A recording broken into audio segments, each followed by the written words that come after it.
Why does America have more guns than people? Did you know that America has about 121 guns for every 100 people? There are more than 400 million guns in the US, compared to a population of around 330 million. To put into perspective, America has less than 5% of the world's population, but about 40% of privately owned guns. For those who live outside the US, it may come as a shock to learn that purchasing a gun in the US is like buying groceries or fruits.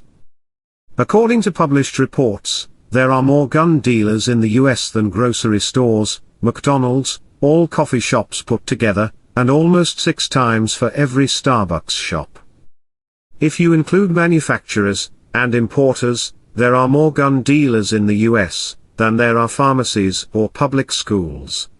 Approximately 65,000 gun stores sold guns, worth more than $12 billion each year, in 2020 and 2021. The year 2020 saw the record sales of 22 million guns, and 2021 was only marginally less. Whenever there is any social or economic disturbance, or even a fear of a potential gun restriction, American gun owners go on a frenzy to buy more and more guns. This was true when there was the 9/11 terrorist attack in 2001, economic crisis in 2008, and the pandemic in 2020. America is only one of the 3 countries in the world which gives constitutional protection for gun ownership. The Second Amendment of the U.S. Constitution gives the citizens the right to own guns. The other 2 countries who have constitutional rights are Mexico and Guatemala, but those nations have only 10% of guns to their population. The gun violence rate in the US is 8 times greater than in Canada, 22 times higher than in the European Union, and 23 times greater than in Australia, according to Institute for Health Metrics and Evaluation, IHME data, from 2019. In fact, there is no true comparison with the US, on the level of guns owned, or gun violence, to any other nation in the world. The growth in gun sales in the past 10 years, between 2011 to 2021, has been a very impressive 45%. There has been a corresponding increase in the percentage of gun violence and related deaths during the same period. More than 45,000 people die every year in the US just by gun violence alone. About 79% of all homicides in the US is committed with a gun, which is more than Canada at 39%, Australia at 13%, and UK at 4%, according to 2020 statistics. In the past 2 decades, America has waged war on terror, as it is named, with Iraq and Afghanistan, to prevent terrorist attacks. These wars have cost thousands of American lives, and more than $2 trillion. However, it seems, America has not been able to stop the gun violence that's being waged on its own soil by its citizens. The gun violence that gets the maximum attention in the media, people, and by the politicians, are the mass shootings. When the Columbine High School massacre happened in 1999, in the state of Colorado, it caught a very high level of attention, and it appeared America is going to do something about gun ownership, but that never happened. In fact, the number and the magnitude of mass shootings have only risen higher in the past 2 decades. The FBI calls these mass shootings as active shooter incidents, where an individual, or more, actively engages in killing, or attempting to kill people, in a populated area. Based on that definition, there have been 345 active shooter incidents, commonly referred to as mass shootings, between 2000 to 2020, which has resulted in 1,024 deaths, and almost twice the number in injuries. The deadliest of mass shootings occurred in Las Vegas in 2017, killing more than 50 people, and leaving 500 injured. Despite the increase in the number of murders and mass shootings, more and more states have made it easier to buy, own, and carry guns in public places. Currently, most states have a policy called open carry law, which means private citizens can carry a firearm in public places visibly, as opposed to concealing them from view. Among them, about 25 states allow guns to be owned and possessed without needing a permit. Simply put, the prevalence of guns, and the access to them, have become a lot easier in the last few years.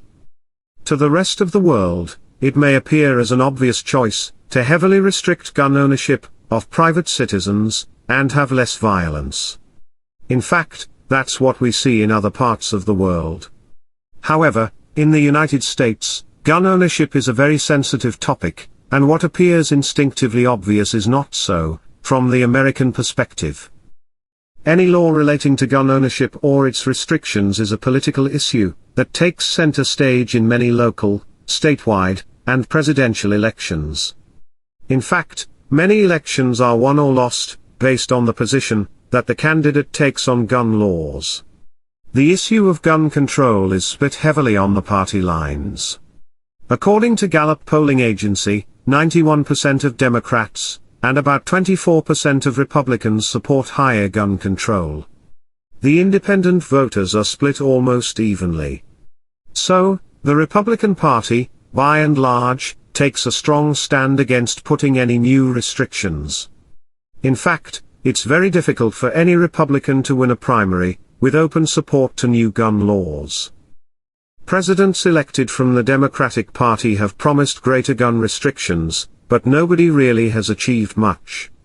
As early as the 1960s, President Lyndon Johnson said, "Firearms are a primary instrument of death in American crime."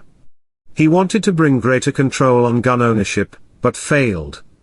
Back then there were only 90 million guns in the United States, less than a quarter of what it is today.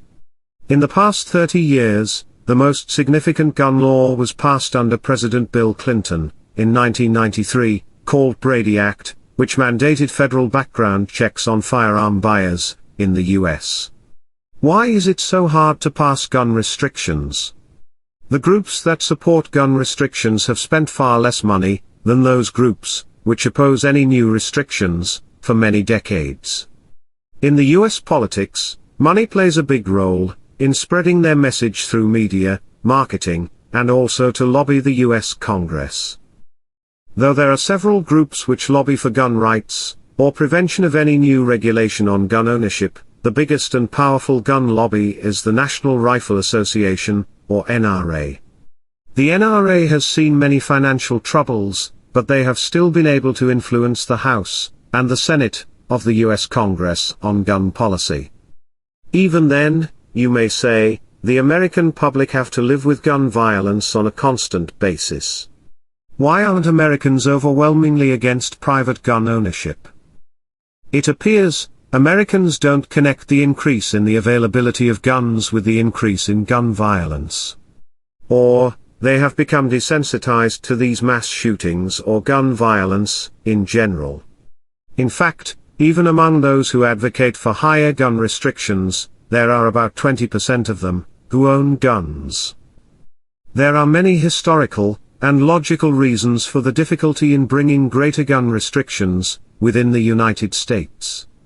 The American Constitution was written around the end of the 18th century, when America had to deal with several threats, due to a high degree of mistrust amongst each other, and with the potential abuse of the government.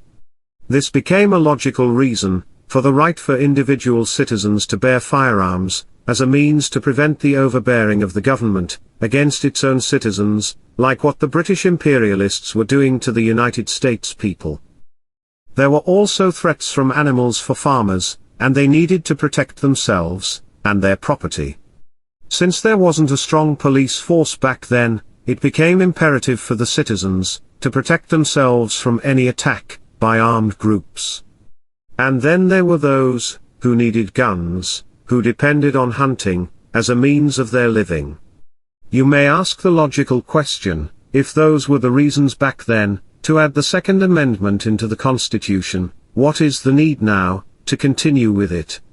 According to a Gallup survey conducted in August 2019, gun owners cited personal safety, followed by hunting and recreational sport, as the top 3 reasons for gun ownership. The people who support stricter gun controls point to the data on gun violence, and state that increase in the number of guns has only led to more gun violence, and has not made personal safety better, as argued by their opponents. The police force of various states, who have been victims of gun violence, have consistently wanted at least powerful guns to be banned from the private citizens. Despite that, only California, Connecticut, Hawaii, Maryland, Massachusetts, New Jersey, New York, and Washington, D.C., has banned on the more deadly assault weapons. In the rest of the states, even assault weapons are available easily, for purchase. We can only hope America finds a way out of the massive bloodshed caused by guns, and find an equitable and reasonable solution soon. Thanks for watching.